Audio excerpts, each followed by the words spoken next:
Hello friends, welcome back to our channel. तो दोस्तों, आज हम बात करने वाले हैं डेयरीमैन के बारे में। वो छोटा सा टाउन जो स्टीफन किंग की दुनिया में सिर्फ एक नॉर्मल जगह नहीं है, बल्कि एक लिविंग नाइटमेयर है। तो अगर आपने इट देखा है या पढ़ा है तो आपको पता होगा कि पेनीवाइज का 27 साल का हाइबरनेशन साइकिल है। और आप सोच रहे होंगे, अच्छा तो मतलब जब वो सो रहा है तब टाउन सेफ है, राइट? बट दोस्तों, ये रॉन्ग है। तो आज मैं आपको बताऊंगा कि डेयरी कभी सेफ नहीं है, चाहे क्लोन सो रहा हो या ना हो। तो चलो वीडियो में डीप डाइव करते हैं।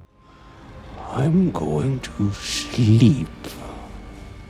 27 साल का इल्यूजन ऑफ पीस। दोस्तों, ऑन पेपर रूल्स सिंपल लगते हैं कि इट हर 25-27 साल के साइकिल पे बच्चों के फियर और फ्लैश पे फीड करता है। यहाँ हर अवेकनिंग के स्टार्ट और एंड पे एक ग्रेट ट्रेजेडी होती है, जैसे 1906 का किचनर आयरन वर्क्स का ब्लास्ट या 1962 का ब्लैक स्पॉट का फायर। और जब उसका काम हो जाता है तो इट वापस से डीप हाइबरनेशन में चला जाता है। यहाँ टाउन टेम्पररी थोड़ा पीसफुल लगता है। मिसिंग पर्सन पोस्टर्स फेड हो जाते हैं, मर्डर रेट्स गिरते हैं और लोग जिंदगी कंटिन्यू करते हैं जैसे कुछ हुआ ही ना हो। लेकिन दोस्तों, ये शांति सिर्फ इल्यूजन है, क्योंकि डेयरी के लिए क्वाइट का मतलब है कॉम्प्लेसेंसी और कॉम्प्लेसेंसी का मतलब है वल्नरेबिलिटी।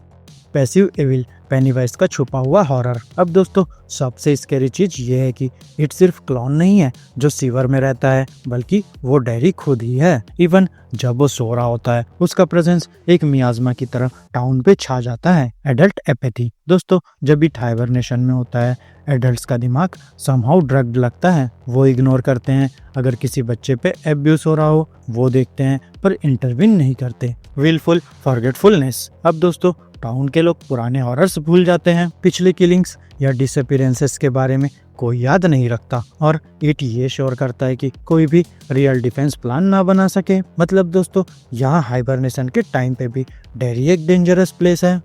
बियर इन टॉर्पर, क्या इट जल्दी उठ सकता है? दोस्तों, recent welcome to dairy series ने ये कॉन्सेप्ट दिखाया है कि इट का हाइबरनेशन टोटल ब्लैकआउट नहीं है। जैसे बियर टॉर्पर में अलर्ट रहता है, वैसे ही इट भी अपने सराउंडिंग्स को फील करता है। और अगर टाउन के अंदर कुछ थ्रेट है या कोई डिलीशियस फियर सोर्स मिले तो पेनीवाइज अपनी नींद तोड़कर स्टर हो सकता है। मतलब यहाँ 27 साल का साइकिल प्रेफरेंस है, कोई बायोलॉजिकल रूल नहीं। और दूसरे स्टीफन किंग के नॉवेल्स जैसे द टॉमी नॉकर्स या ड्रीम कैचर में लोग डेयरी के थ्रू गुजरने के बाद भी क्लॉन देखते हैं या ग्रेफिटी पढ़ते हैं पेनीवाइज लाइव्स। और ये प्रूफ करता है कि इट का एसेंस डेयरी के सॉइल में डीपली रूटेड है, जो कभी भी ट्रूली गॉन नहीं हो सकता।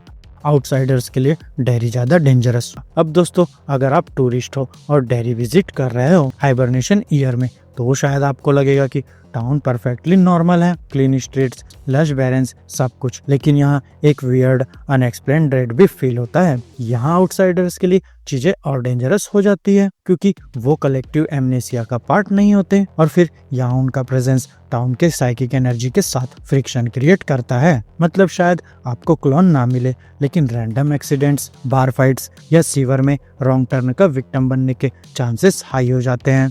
कंक्लूजन, डेयरी कभी सेफ नहीं है। सो गाइस, क्लियर है, जब पेनीवाइज सो रहा हो तब भी डेयरी सेफ नहीं है। यहाँ हाइबरनेशन सिर्फ मॉन्स्टर का डाइजेशन पीरियड है, और फिर टाउन के लोग फिर से रिफिल हो रहे हैं, ट्रॉमा स्कैब ओवर हो रहा है और next generation of food ready हो रही है। तो डेयरी में क्लॉन का एब्सेंस पीस नहीं है, सिर्फ स्क्रीम के बीच का साइलेंस है। तो अगर आप इट के फैन हो और डेयरी विजिट करने का सोच रहे हो या फिर लोर एक्सप्लोर कर रहे हो, तो याद रखो, डेयरी कभी भी फुल्ली सेफ नहीं होगा। और हाँ, नेक्स्ट वीडियो में हम एक्सप्लोर करेंगे कि पेनीवाइज के हाइबरनेशन के दौरान टाउन के और क्या क्या सीक्रेट्स छुपे होते हैं। So stay tuned. और अगर आपको ये वीडियो पसंद आए तो लाइक और सब्सक्राइब करना मत भूलना, और साथ ही बेल आइकन जरूर प्रेस कर लेना। तो अब मैं मिलूंगा आपसे अपनी नेक्स्ट वीडियो में, तब तक के लिए स्टे की स्टे देसी दोस्तों।